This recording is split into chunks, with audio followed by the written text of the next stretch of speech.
Lo pernah denger kata depresi nggak? Kayaknya hampir semua orang pasti pernah denger dong kata depresi. Entah itu dari buku, film, atau mungkin juga dari sosmed. Tapi pertanyaannya sebenarnya apa sih yang dialamin sama orang-orang yang mengalami depresi? Apa orang depresi itu moodnya selalu sedih? Atau mereka itu adalah orang yang sering banget nangis sendiri? Nah, sebenarnya depresi itu termasuk salah satu gangguan mood, atau disebut juga sebagai mood disorder. Mood itu sendiri adalah keadaan emosional yang subjektif ya, dan biasanya dirasain dalam jangka waktu yang cukup lama. Kalau mood disorder atau gangguan mood itu ditandai sama perasaan yang ekstrim, dan orang tuh punya kesulitan untuk meregulasi moodnya. Jadi nggak bisa ngontrol tuh moodnya, mau baik, mau buruk, apakah mau cemas, apakah mau sedih, dan lain sebagainya. Nggak bisa diregulasi. Nah, di video kali ini gue bakal ngejelasin tentang apa itu depresi, gejala apa aja yang mungkin muncul, dan juga pengobatan untuk orang depresi itu sebenarnya kayak gimana gitu. Nah, kalau gitu lo tonton video ini sampai selesai ya, supaya lo bisa dapet insight sepenuhnya dari video ini.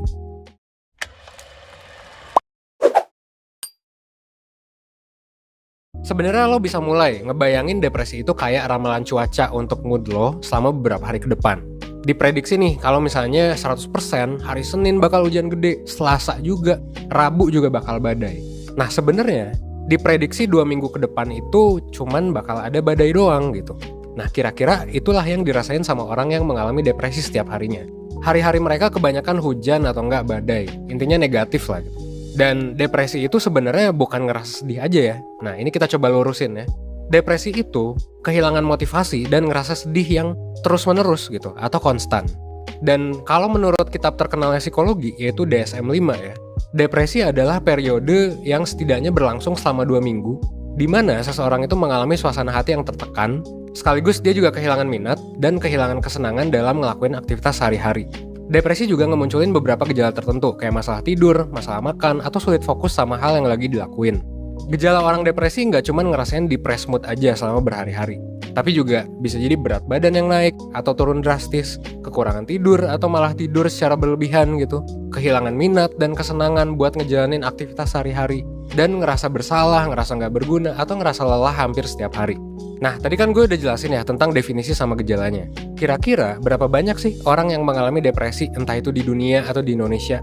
Well, menurut WHO di tahun 2017, sebenarnya sebanyak 322 juta orang di seluruh dunia itu mengalami depresi.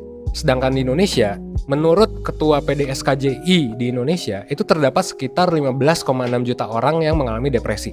Dari data penderita depresi di dunia atau di Indonesia, bisa kita lihat ya, kalau misalnya depresi itu adalah masalah yang serius dan harus ditangani. Nah, kira-kira gimana nih emang cara penanganan orang dengan depresi? Well, salah satunya adalah konseling dengan psikolog, yang nanti bakal melakukan terapi dan intervensi kepada orang dengan depresi supaya mereka bisa sedikit demi sedikit bangkit dari depresi.